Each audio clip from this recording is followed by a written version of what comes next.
Psalms 83. നമുക്ക് വാക്യം പ്രതിവാക്യമായിട്ട് വായിക്കാം.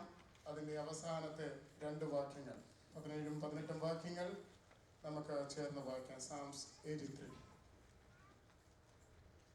ദൈവമേ മിണ്ടാതെ ഇരിക്കരുതേ, ദൈവമേ മൗനമായും സ്വസ്ഥമായും ഇരിക്കരുതേ.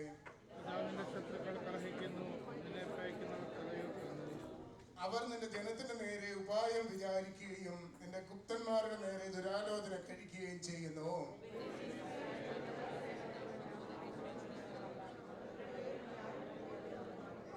അവരിങ്ങനെ ഐക്യമത്യത്തോടെ ആലോചിച്ചു നിനക്ക് വിരോധമായി സഖ്യം ചെയ്യുന്നു. ജബാലും അമ്മോനും അമാലേക്കും ഫിലിസ്തീൻ ദേശവും സോർ നിവാസികളും മിദ്യാന്യരോട് ചെയ്തതുപോലെ അവരോട് ചെയ്യണമേ. ഈശോൻ തോട്ടിങ്കിൽ വെച്ച് സീസരയോടും യാബിനോടും ചെയ്തതുപോലെ തന്നെ അവരുടെ കുലീനന്മാരായ ഓരേബ്, സേബ് എന്നിവരെ പോലെയും അവരുടെ സകല പ്രഭുക്കന്മാരെയും സബാഗ, സൽമുന്ന എന്നിവരെ പോലെയും ആക്കണമേ. എന്റെ ദൈവമേ, അവരെ ചുഴലിക്കാറ്റത്തെ പൊടി പോലെയും കാറ്റത്ത് പാറ്റുന്ന പതിര് പോലെയും ആക്കണമേ. നിന്റെ കൊടുങ്കാറ്റ് കൊണ്ടവരെ പിന്തുടരണമേ, നിന്റെ ചുഴലിക്കാറ്റ് കൊണ്ടവരെ ഭ്രമിപ്പിക്കണമേ. 2 വാക്യം നമുക്ക് ചേർന്ന് വായിക്കാം. ചെയ്യട്ടെ അങ്ങനെ നീ മാത്രം സർവഭൂമിക്ക് മീതെ അത്യുന്നതനെന്നറിയാം. നമ്മുടെ കരങ്ങളെ ഉയർത്തി ദൈവത്തിന് സ്തോത്രം ചെയ്യാം. Hallelujah, hallelujah, hallelujah. എല്ലാവർക്കും ദൈവസന്നിധിയിലിരിക്കാം. ദൈവത്തിന് സ്തോത്രം. ഇന്ന് പകൽക്കാലം ദൈവസന്നിധിയിലേക്ക് കടന്നു വന്നിരിക്കുന്ന എല്ലാ പ്രിയപ്പെട്ടവർക്കും യേശു ക്രിസ്തുവിന്റെ മാധുര്യമേറിയ നാമത്തിൽ എന്റെ വന്ദനത്തെയും സ്നേഹത്തെയും അറിയിക്കുകയാണ്. ഈ വിശുദ്ധ ദിവസത്തിന് രാവിലെ കാലം ഒരുമിച്ച് ദൈവത്തെ മഹത്വപ്പെടുത്തുവാൻ, ഒരുമിച്ച് ദൈവത്തെ ഉയർത്തുവാൻ തക്കവണ്ണം ഇന്ന് പകൽക്കാലം ദൈവം നമ്മെ കൂട്ടിക്കൊണ്ടുവന്നത് ഓർത്ത് ഞാൻ ദൈവത്തിന് സ്തോത്രം ചെയ്യുന്നു. എല്ലാ പ്രിയപ്പെട്ടവർക്കും വന്ദനവും സ്നേഹവും അറിയിക്കുകയാണ്.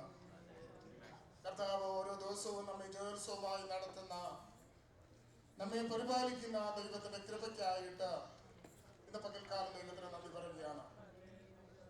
നാം വായിച്ചത് 83-ാം സങ്കീർത്തനമാണ്. ഈ സങ്കീർത്തനം ആസാഫിന്റെ ഒരു സങ്കീർത്തനമാണ്. ആസാഫ് ദേവാലയത്തിൽ കടന്നു വന്ന് പാടുകയും ദൈവത്തെ ആരാധിക്കുകയും ചെയ്യുന്ന, ദാവീദിന്റെ കാലത്ത് ജീവിച്ചിരുന്ന ലേവി ഗോത്രക്കാരനായ ഒരു പാട്ടുകാരനും ഒരു പ്രവാചകനുമായിരുന്നു ആസാഫ് എന്ന് പറയുന്നത്. പെട്ടകം യെരൂശലേമിലേക്ക് കൊണ്ടുവരുമ്പോഴാണ് ദാവീദ് രാജാവ് ആസാഫിനെ ആ ആലയത്തിലെ മുഖ്യ പാട്ടുകാരനായിട്ട് നിയമിക്കുന്നത്. അതുപോലെ തന്നെ ദാവീദിന്റെ പട്ടാളത്തിലെ ഉയർന്ന നിലയിലുള്ള ഉയർന്ന ഒരു പാട്ടുകാരൻ കൂടെയാണ് ആസാഫ് എന്ന് പറയുന്നത്. Price the Lord. ഇവിടെ ഈ സങ്കീർത്തനത്തിൽ അതിന്റെ 1-ാം വാക്യത്തിൽ ഇങ്ങനെയാണ് വായിക്കുന്നത്: ദൈവമേ എന്ത് ചെയ്യരുത്, മിണ്ടാതെ ഇരിക്കരുത്. എന്നിട്ട് അടുത്ത ഭാഗത്ത് പറയുന്നത് എന്താ? ദൈവമേ നീ എന്ത് ചെയ്യരുത്, മൗനമായും സ്വസ്ഥമായും ഇരിക്കരുതേ. Praise the Lord, hallelujah. ദാവീദ് ദേവാലയത്തിൽ കടന്നു വരുമ്പോൾ, ദൈവത്തെ ആരാധിപ്പാൻ കടന്നു വരുമ്പോൾ, ഹല്ലേലൂയ, ദൈവമേ നീ എന്ത് ചെയ്യരുതെന്നറിയാമോ? നീ മിണ്ടാതെ ഇരിക്കരുത്. എന്നിട്ട് അടുത്ത കാര്യം കൂടെ രണ്ടാമത് പറയുന്നത് എന്താണെന്ന് അറിയാമോ? നീ സ്വസ്ഥമായും മൗനമായും ഇരിക്കരുത്. ഹല്ലേലൂയ, സ്തോത്രം. ആസാഫ് ദൈവസന്നിധിയിൽ കടന്നു വന്നിട്ട് ആസാഫ് പറയുകയാണ് 3 കാര്യം നീ ചെയ്യരുത്. എന്തൊക്കെയാണ്?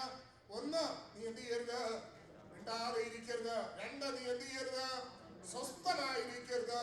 3, നീ എന്ത് ചെയ്യരുത്, മൗനമായിരിക്കരുത്. ദൈവം ഈ 3 കാര്യങ്ങൾ ചെയ്താൽ എന്താ നമ്മുടെ സ്ഥിതി? എന്താ നമ്മുടെ സ്ഥിതി? നാം ഒന്ന് ആലോചിച്ച് നോക്കിയേ. നമ്മുടെ വ്യക്തിപരമായ ജീവിതത്തിൽ ദൈവം ഈ 3 കാര്യങ്ങൾ ചെയ്യുകയാണെന്ന് വെച്ചോ. 1, ദൈവം മിണ്ടാതെ ഇരിക്കുക നമുക്ക് വേണ്ടി. 2, ദൈവം നമുക്ക് വേണ്ടി മിണ്ടാതെ ഇരിക്കുക. ദൈവം നമുക്ക് വേണ്ടി മൗനമായിരിക്കുക. ദൈവം നമുക്ക് വേണ്ടി സ്വസ്ഥമായിരുന്നാൽ എന്തായിരിക്കും സ്ഥിതി? ആസാഫ് ഇത് പാടുവാൻ ഒരു കാര്യമുണ്ട്. എന്താണെന്നറിയാമോ? അതിന് 2 മുതലുള്ള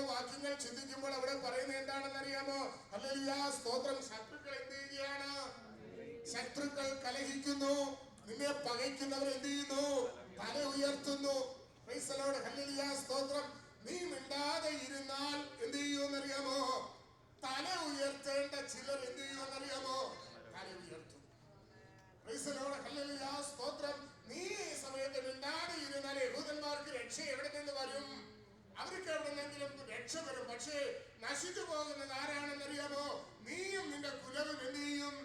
നശിച്ചു പോകും. അങ്ങനെയെങ്കിൽ ഇന്ന് പകൽക്കാലം ഹല്ലേലൂയ സങ്കീർത്തനക്കാരൻ പറയുകയാണ്, ഹല്ലേലൂയ, ദൈവമേ നീ എന്ത് ചെയ്യണമെന്നറിയാമോ?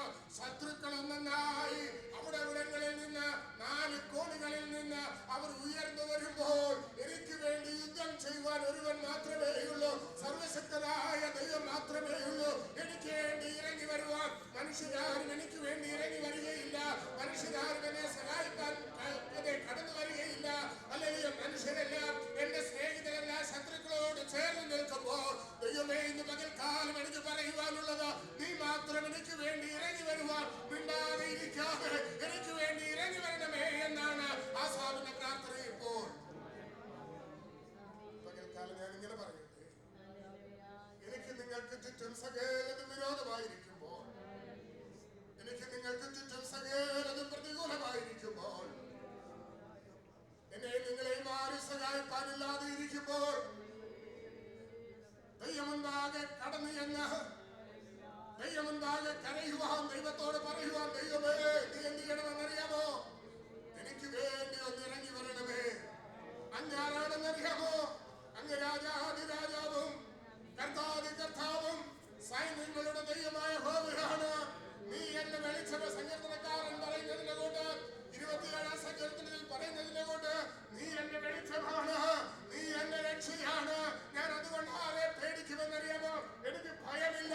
അങ്ങന്റെ രക്ഷയായതുകൊണ്ട്, അങ്ങന്റെ വെളിച്ചമായതുകൊണ്ട് ഞാൻ ആരെയും ഭയപ്പെടില്ല.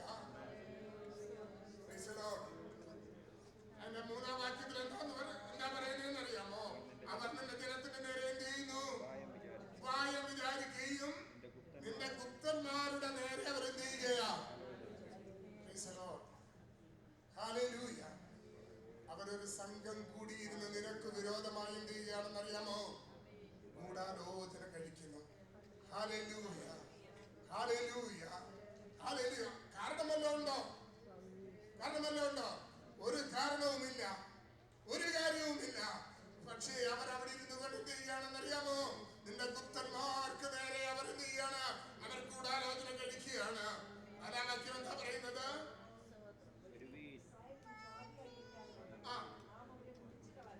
കാരണം എന്താണെന്നറിയാമോ?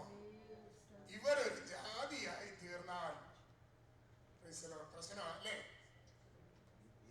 നമ്മുടെ നാട്ടിലൊക്കെ പെന്തക്കോസ്തിലേക്ക് ഒത്തിരി പേര് വന്നപ്പോഴ് പറയാറുണ്ട്, ഇവർ വന്നാൽ എന്താണെന്നറിയാമോ? പ്രശ്നം. ഇവിടെയും അത് തന്നെയാണ് പറയുന്നത്. വരുവിൻ, നാം അവരെ എന്ത് ചെയ്യണമെന്നറിയാമോ? ഇസ്രായേൽ ഒരു ജാതിയായി തീരാതെ വണ്ണം അവരെ മുട്ടിച്ചു. ഒത്തിരി കാര്യങ്ങളുണ്ട്, ഞാൻ മുന്നോട്ട് പോകുന്നില്ല, ഞാൻ ഇവിടെ നിർത്താം. അവരെ മുട്ടിച്ച് കളഞ്ഞു. ഇന്ന് പകൽക്കാലം ദൈവത്തിന്റെ പൈതലേ, യെശയ്യാപ്രവചനം 62-ാം അധ്യായത്തിന്റെ 6-7 വാക്യങ്ങൾ ഒന്ന് വായിക്കാമോ? ദൈവം നമ്മെ എവിടെയാണ് ആക്കി വെച്ചിരിക്കുന്നത്? ഹല്ലേലൂയ. യെരൂശലേമേ, ഞാൻ നിന്റെ മതിലുകളിൽ മേൽ എന്താക്കിയിരിക്കുന്നു?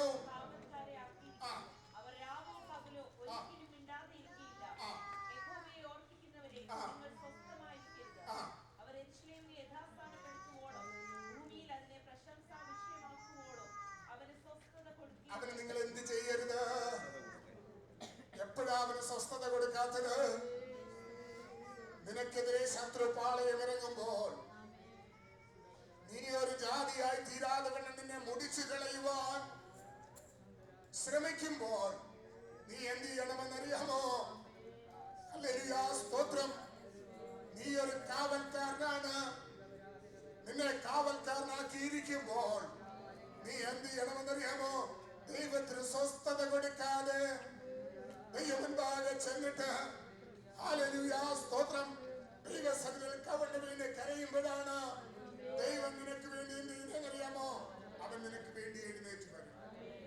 പകൽക്കാലം എന്റെ ദൈവം എനിക്ക് വേണ്ടി എഴുന്നേൽക്കുന്നവനാണ്.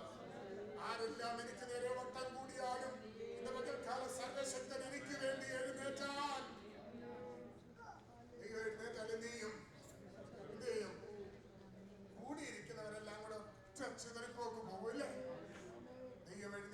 ശത്രു ചിതറിപ്പോകും. അവനെ പകയ്ക്കുന്നവരും എന്ത് ചെയ്യുമെന്നറിയാമോ? അവന്റെ മുൻപിൽ നിന്ന് ഇന്ന് പകൽക്കാലം എന്റെ വാക്കുകളോട് നിർത്തുകയാണ്.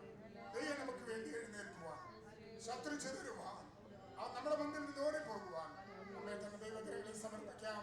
തിരുവചനങ്ങളാൽ ദൈവം നമ്മെ സഹായിക്കട്ടെ. ആമേൻ. ഹല്ലേലൂയ. അനുഗ്രഹിക്കപ്പെട്ട ആലോചന എന്ന പകൽക്കാലം കേട്ടുകൊണ്ടിരിക്കുകയായിരുന്നല്ലോ. ആമേൻ. ഹല്ലേലൂയ. സ്തോത്രം. പ്രതിസന്ധികൾ ചുറ്റും ഉരുണ്ടുകൂടുമ്പോൾ ഹല്ലേലൂയ സ്തോത്രം. ദൈവവേദനയെ സ്തോത്രം. നമ്മുടെ കർത്താവ് മൗനമായിരിക്കുക.